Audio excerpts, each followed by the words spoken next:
एक बार बादशाह अकबर, बीरबल और सभी मंत्रीगण दरबार में बैठे हुए थे। सभा की कार्यवाही चल रही थी। एक-एक करके राज्य के लोग अपनी समस्याएं लेकर दरबार में आ रहे थे। इसी बीच वहां एक व्यक्ति दरबार में पहुंचा। उसके हाथ में एक मर्तबान था। सभी उस मर्तबान की ओर देख रहे थे। तभी अकबर ने उस व्यक्ति से पूछा, क्या है इस मर्तबान में? उसने कहा, महार। महाराज, इसमें चीनी और रेत का मिश्रण है। अकबर ने फिर पूछा, किस लिए? अब दरबारी ने कहा, गलती माफ हो महाराज, लेकिन मैंने बीरबल की बुद्धिमत्ता के कई किस्से सुने हैं। मैं उनकी परीक्षा लेना चाहता हूं।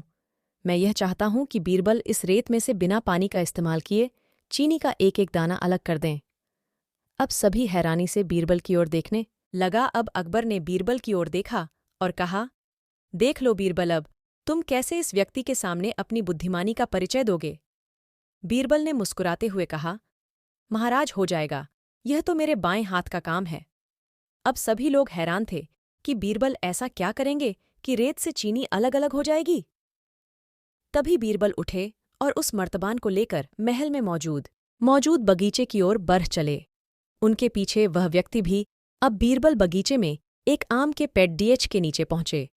अब वह मर्तबान में मौजूद रेत और चीनी के मिश्रण को एक आम के पेड़ के चारों तरफ फैलाने लगे।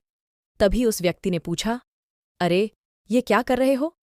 इस पर बीरबल ने कहा, ये आपको कल पता चलेगा। इसके बाद दोनों महल में वापस आ गए। अब सभी को कल सुबह का इंतजार था। अगली सुबह जब दरबार लगा तो अकबर और सारे मंत्री एक साथ बगीचे में पहुंचे। साथ में बीरबल और रेत व चीनी का मिश्रण लाने वाला व्यक्ति भी था। सभी आम के पेड़ के पास पहुंच गए। सभी ने देखा कि अब वहां सिर्फ रेत बंधी हुई है। दरअसल रेत में मौजूद चीनी को चींटियों ने निकालकर अपने बिल में इकट्ठा कर लिया था और बची खुची चीनी को कुछ चींटियां उठाकर अपने बिल में ले जा रही थीं। इस पर उस व्यक्ति ने पूछा, चीनी कहाँ गई? तो बीरबल ने कहा, रेत से चीनी अलग हो गई है। सभी जोर जोर से हंसने लगे। बीरबल की यह चतुराई देख अकबर ने उस व्यक्ति से कहा, अगर अब तुम्हें चीनी चाहिए तो तुम्हें चींटियों के बिल में घुसना पड़ेगा। इस पर सभी ने फिर से ठाका लगाया और बीरबल की तारीफ करने लगे। कहानी से सीख, किसी को नीचा दिखाने का प्रयास आपके लिए हानिकारक हो सकता है। लाइक जरूर कर दीजिए। कुछ जाएगा नहीं आपका, इसमें कुछ जाएगा नहीं।